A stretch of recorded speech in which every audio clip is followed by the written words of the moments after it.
Cascade Hoops Talk, bringing the world NAIA basketball one podcast at a time.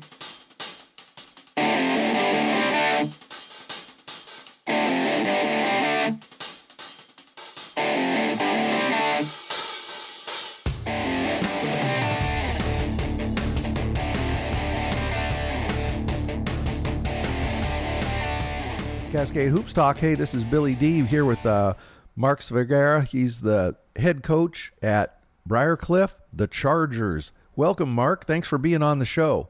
Absolutely. It's great to be here.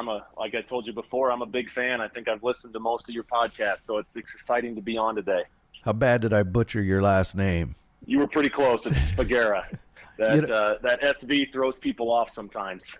Mark, I saw there's a video you put out, and you say your own name. And I watched it 100 times, and I still couldn't get it. I thought, I'm not even going to ask him how to pronounce it. If I can't get it now, it's as good as it's going to get. No, you were really close. I take no offense to anybody mispronouncing it. There's something odd there with the SV that I'm from the mountains in Oregon. I don't know what else to tell you. So yeah, that's what usually throws people. You don't see a lot of SV in the English language. So Mark, you're there. Fifth year now, starting your fifth year at Briar Cliff. You and I were just talking a moment ago, but I really want to start with, I'm a sucker for history and tradition, a lifetime fan of Oregon Tech basketball, which is really all about culture and tradition. Those type of programs really draw my attention. I think that NAIA basketball transcends basketball, and it's really about these traditions and almost family. You really have a great history, a deep history. Whenever anybody talks about Briar Cliff basketball, they know exactly what to expect there. Could you just talk about, Briar Cliff basketball and what it means to you and to the school? Yeah, for sure. And this is my fifth year as a head coach. This is actually my 11th year in the program. I was an assistant here for 6 years before being promoted. And so I've been around the program for over a decade now.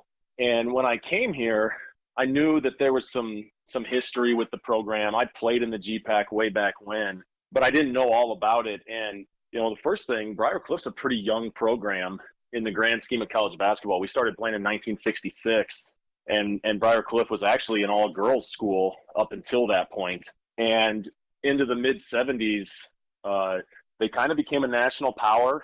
Had a head coach here for 26 years named Ray Nackey, who's an NAIA Hall of Famer. And he brought the program to pretty high heights, had a connection internationally, and we had a bunch of guys from Panama that played here throughout the 70s, 80s, and 90s. I think the count was 28 Panamanians played here. And if you look at the all-time leading scorers in the history of Iowa basketball at all levels of the collegiate game, the all-time leading scorer played at Briar Cliff, Mario Galvez. He scored 3,200 points here. The third all-time leading scorer, Rolando Frazier, played at Briar Cliff. He scored 3,100 points here. Coach Nackey went to, I think, 12 national tournaments in a short window of time. And so there's all this history. There's all this tradition. And for a good amount of time, men's basketball was one of the very few sports we had at Briar Cliff. And so it really became kind of a basketball school. And people on our campus and people in our community really get behind us. And we're fortunate to play in front of big crowds. We have tremendous engagement from our alums, from our supporters, boosters, whatever you want to call them. It's just a really fun program to be around when you know that the campus gets behind you and the community gets behind you. And I think I should add, too, that where we're located in Sioux City, Iowa, northwest Iowa, it's a pretty basketball crazy area. And there's a lot of good programs, both high school and college, within a pretty small area here. And so it's fun to be a part of. It's a program that I have a really deep passion for. It's a school that I have a really deep passion for after being here for as long as I've been here at this point. But yeah, that history it's something we talk about with our guys. It's something our guys know about. It's something we talk about with recruits. It's just so unique to Briar Cliff that it'd be stupid for us not to sell that a little bit. Mark, whenever people talk about Briar Cliff basketball, the term "the Cliff" is always used to describe. Where did that come from? What's the history there? I'll tell you what, Bill. Our school is built into a hill. Okay. And so it's literally on a cliff. And legend has it, I think this is true, I've been told at least, when they built the school back in the 30s, they actually had to knock off some of the cliff to have enough flat ground to build some of the buildings. And so, we're the only school in the country that I'm aware of that has Cliff as the second name of their institution. And that's something I've always been a fan of. Let's call it the Cliff. Let's call it the Cliff. And we use that a lot. The school started to use it more. And it's just very unique to us. And it's a really cool campus setting we have just because of how we're located on the hill. Well, you've educated me. I've used the term probably 100 times in top 25 countdowns or GPAC updates, and I always just like the sound of it. But now you've educated me. Yeah, it's a cool setup we have here. So you grew up, you're actually a Nebraska native, grew up in Ralston, Nebraska, and then you went to Dana College. What level is Dana?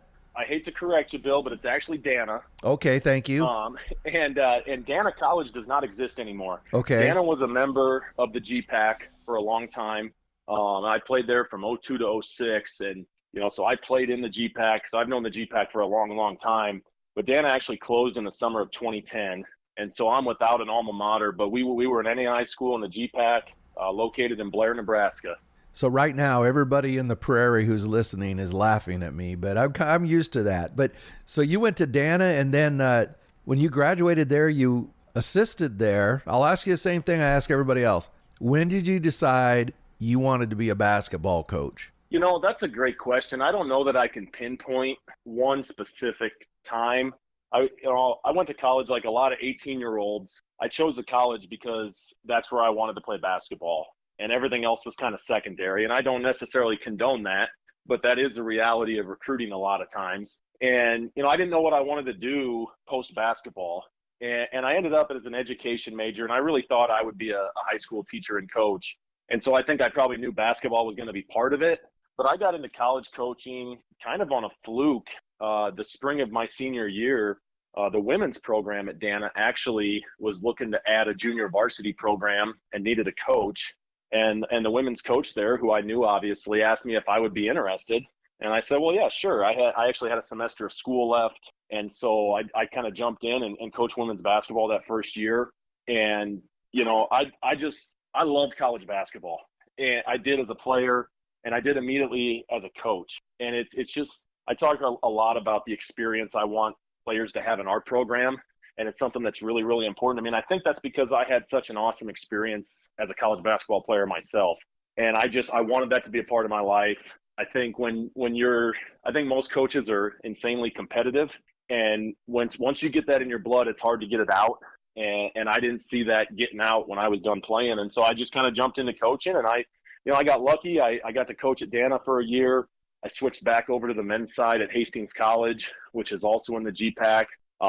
Had my 2-year sabbatical from the GPAC when I coached at Dickinson State up in North Dakota, and then came here to Briar Cliff, and I guess the rest is history at this point. But that's kind of my path. I've been fortunate to work with outstanding coaches who, maybe even more than being great coaches, are great people and were great mentors for me. And so I just feel very fortunate of the path that I was able to take over the last 15, 16 years here.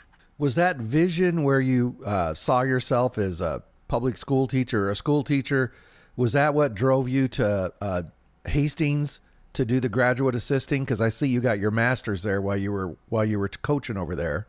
I did, and honestly, after that first year of coaching for me, I was going to be a college basketball coach. I mean, I absolutely knew after that I went to get a master's degree because that was going to help advance my career. It was going to open some more doors for assistant coaching possibilities and, potentially down the road head coaching. And so it was just a kind of quick 2-year stop for me. Had a great experience there, but I knew going into that I wanted to be a college coach. And I think after my time at Hastings, I knew that my goal was to become a head coach. And anybody who's kind of come up the ranks as an assistant will tell you it's a frustrating road sometimes, because you think you're ready and you try to get this job or that job and you don't, and it's frustrating. But, I've told my assistants here, I can think back about a year before I became head coach, there was another job I really wanted, didn't get, and was really frustrated.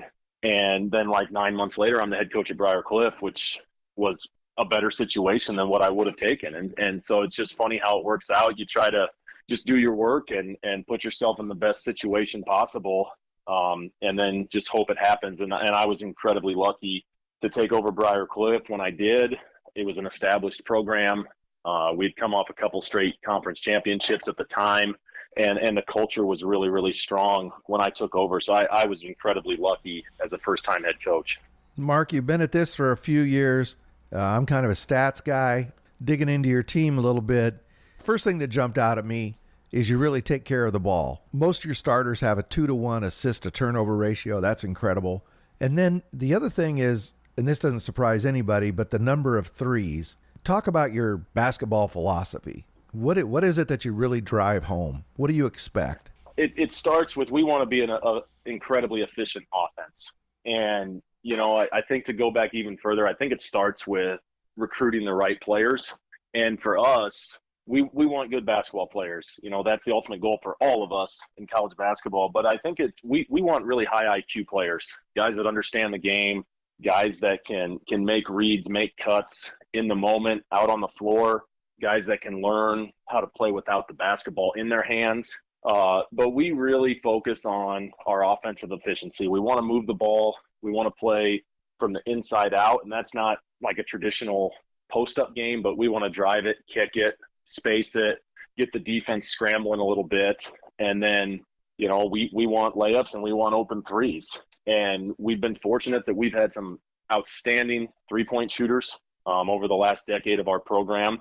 And that's absolutely something we recruit to as well. But it comes down to efficiency. It comes down to taking great shots, passing up good shots for great shots, and having a bunch of guys on the floor that are willing to share the ball, willing to sacrifice maybe their stats or their shots for the good of the team. And I think when you get to that point, you're going to have a chance to be pretty good. This is a pretty common style in the GPAC. I'm curious how it came about there. Not everybody, but the bulk of the people in that area play, I call it the 4 out, 1 in, or however you want to describe it. It's a very common style. Yeah, and that's a great question. And, you know, like I said, I've been around this league since 2002 when I started as a player. And I wish I could pinpoint when or how or who started it. But I can tell you when I played, everybody was playing two big guys, you know, a traditional 4, a traditional 5, wasn't a lot of ball screens, didn't shoot a lot of threes. And it just kind of slowly evolved. And I would say over the last 8 years, maybe, it's really become the prevalent style in our league. You know, we've definitely had some great big guys, and we have some right now in our league. But it's been a very guard-dominant league. It's been a space and pace league, and obviously, you know, GPAC teams shoot a lot of threes, and so it's a fun style of basketball to play. And within that, you're going to get different styles. It's not everybody plays the same way. We have some similar philosophies, but you're going to see a lot of different styles within that, I think. And you know, the years we've been fortunate enough to play at the NAI National Tournament, I've always felt very prepared coming out of the GPAC because, one, we've played really good teams, but two, we've played multiple styles, and there's probably not a whole lot that's going to surprise us or shock us when you get to that point. So I don't know where it started. I can tell you it's pretty fun to coach. It's not always fun to coach because every night's an absolute battle, but it's really fun to compete in the GPAC and be a part of it. Correct me if I'm wrong. You got every starter back except for Ethan Friedel. Is that right? Ethan was a part-time starter for us a year ago and was a really good player. He really battled injuries his last year and a half playing here. So we kind of moved him into a 6-man role last year. But, yeah, we have 5 starters back. And actually one of those guys is coming off the bench for us this year because we have another guy who was with us last year that didn't play. Who's a really good player for us. So we're excited. You know, we played one already. I'm sure you looked that up. We played last Friday. And so we're really excited about our team. I think we're really veteran. We have a lot of experience, and I think or certainly hope that we're ready to take a big step forward this year. One player that really caught my eye is Quentin Vasa. He's 6'8". Is this right on the roster? He's 6'8". Yeah. He shoots 54% from 3, and he leads your team or led your team last season in assists. That's pretty unusual for a 6'8" guy. Yeah, and I got to tell you, Quentin's a great story. we recruited him really hard. He's out of Nebraska City, Nebraska, won 3 straight state championships in high school. And he came here, he was 6'8", maybe 175 pounds, really skinny, not quite physically ready to play college basketball. And his first 2 years, he didn't play. You know, he was on the team, he sat the bench, didn't play much. And then last year, he just kind of burst on the scene. First game he ever really played and started, I think he had 18 points, 8 rebounds, something like that. And he's a guy that we play him as a 5. He's far from a traditional 5. He's not a big back-to-the-basket post-up player, but he has an incredible feel for the game. We run a lot of our offense through the high post, which is where he plays. And so he has the ball in his hands a lot, and he's a great passer, and he can shoot threes. He's become a really solid defender. And just throughout his career, he's gotten bigger, stronger. And I think when you do that, especially I can say this as someone who's 6'8" themselves, once you start getting bigger and stronger, I think your confidence soars as a big guy. And I think that really happened with Quentin. And so he had a great junior year for us last year, and we're really excited about what he can do for us this year as well. I'm not sure if I mentioned this, but 86 assists with only 50 turnovers. So he takes care of the ball really well. Then you have an all-conference player back, Jaden, I'm going to mess up his name, Klein Hesselink. You nailed it. Well, I was just going to say, last season's 14 points, 5 rebounds, all-conference guy. Yeah, Jaden's a tough kid. You know, he came in as a freshman, and he was playing behind a couple guys who were really good for us, Eric Erdman and Jay Wolf. And he was kind of a backup, played a little bit right away as a freshman, can really shoot the ball. And then Eric Erdman actually got hurt that year, had a season-ending injury. So we really thrust Jaden into a big role as a freshman, and he had to grow up quick and learn on the fly. And like I said, he's as tough as they come. I have coached him incredibly hard. I've always been really demanding of our best players, and Jaden's always handled that, thrived with it. He's had some huge games in his career. And I think the best thing you can say about Jaden, he's just rock solid and steady. He doesn't have many bad games. He's a good defender, and he's kind of the heartbeat of our team. And we go as he goes. And that doesn't mean he has to score 25 points for us.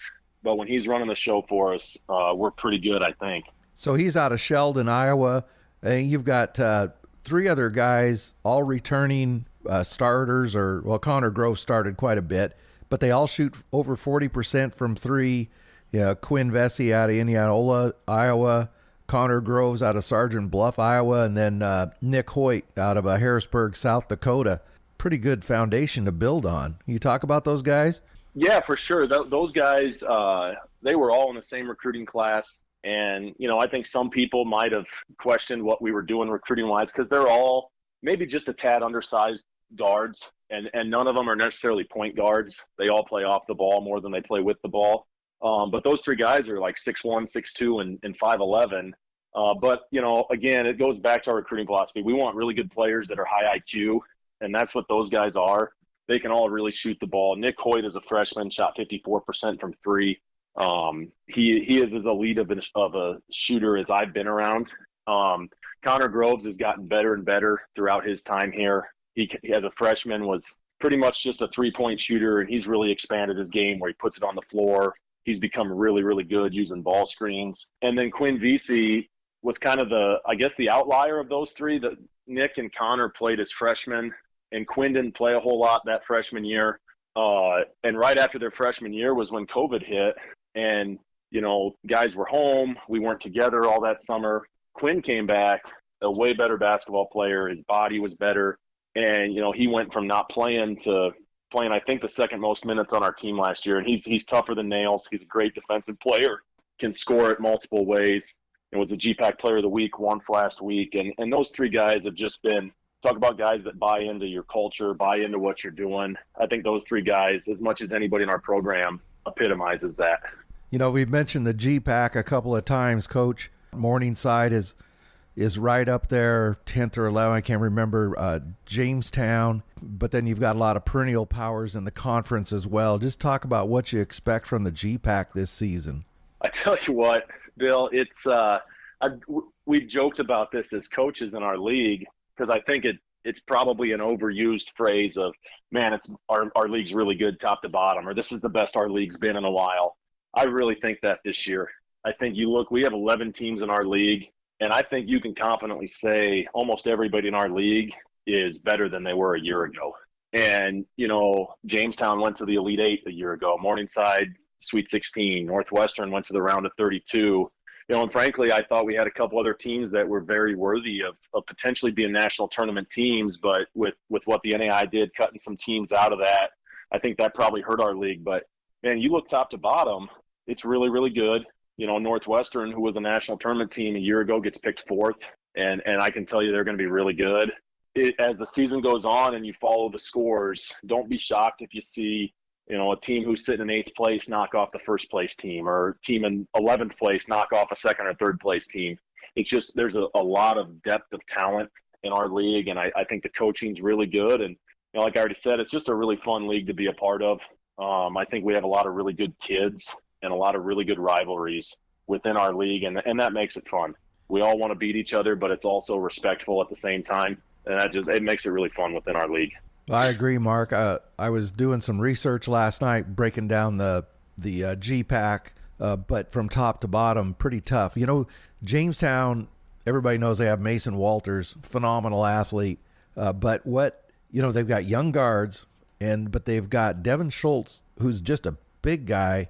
And this year he seems to be playing pretty good. If they can get good minutes out of Schultz along with Mason Walters, and if those guards can produce, Jamestown could surprise some people. Yeah, I think they're going to be really good.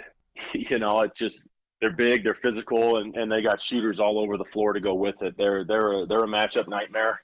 It's not fun to go up there and play them because they're going to be well coached and they're going to have good players, and you better bring your A game or you can get blown out up at Jamestown real quick. And unfortunately we've been on that side of it once. But they're going to be really good, and I think they probably have a lot of momentum with how they finished last season. The run they went on in the national tournament.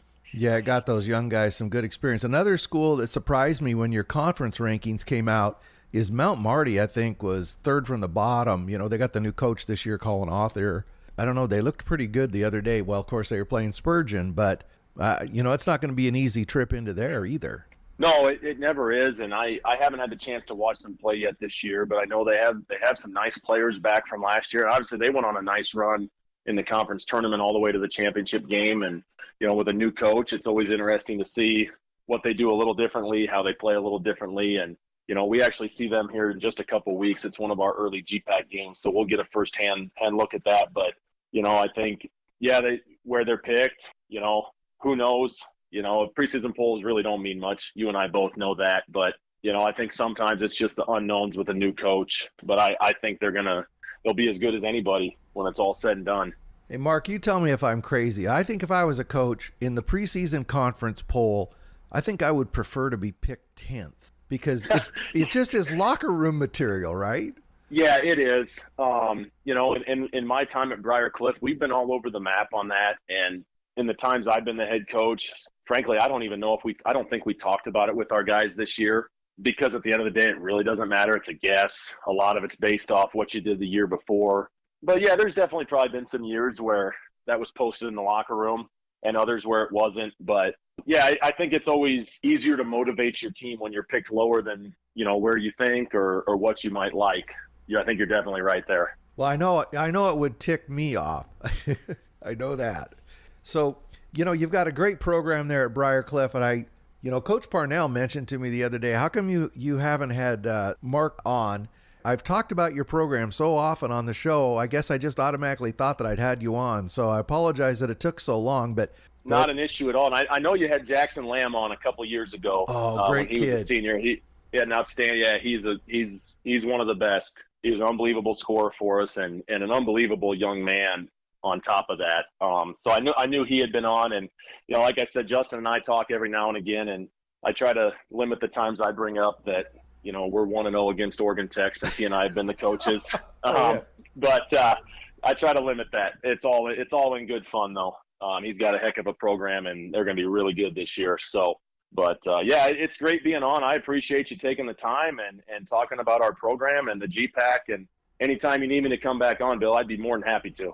Well, that's great. Real quick, I want to talk about that interview with Jackson Lambert. If people have all those interviews with those seniors after the COVID season ended are all still up on the podcast, and they're really great. I mean, they are really great to listen to those guys. But when I interviewed Jackson Lamb, I was reading up on him, and I found an article in a local newspaper that talked about him getting an A minus in a world history class. You know, he's really a heck of a student, right? That's kind of his trademark. And I was asking him about his grades and, you know, what drove him to be a good student and all this. And I said, now I heard a rumor that you got an A minus in world history. And you just got to listen to the podcast to hear his pause. And you know, in his mind, he's thinking, who is this guy? Yeah, I tell you what, like I said, Jackson was a 2-time All-American for us, scored just shy of 2,000 points at Briar Cliff. And, you know, I talked a little bit ago about how hard I've coached Klein Hesselink. Well, it's got nothing on how hard I coached Jackson Lamb. I was incredibly demanding of him, and he became an all-around offensive player where when he came, he was just a three-point shooter, and he was a self-made player. He worked at it. And like I said, he's a better young man than he was a basketball player. He's in physical or physician's assistant school now. He's going to be incredibly successful in life. And at the end of the day, I think that's as much of a reflection of a program than winning and losing is what your guys are doing when they're done. And we've been fortunate. We've had outstanding young men in our program that have gone on to do some great things. And I'm really proud of all those guys. As you should be. Mark Svagera, head coach of Briar Cliff, I really appreciate you being on the show. Look forward to talking to you during the season, talk a little GPAC basketball, especially after you knock off somebody you weren't expected to. Those are always fun conversations. How's that? You name it. Anytime you went on the road, that's one of the best days of the year. Exactly. It doesn't matter who it is, where they're ranked, anything like that. That's road right. wins in the conference are the best. That's like there's an old quote that says, what's the best win in college basketball? It's any road win. That's no coach is going to argue that. Okay, Mark, thank you very much. Appreciate you being on. Absolutely. Thank you, Bill. I appreciate all you do to bring exposure to the NAIA and particularly NAIA basketball.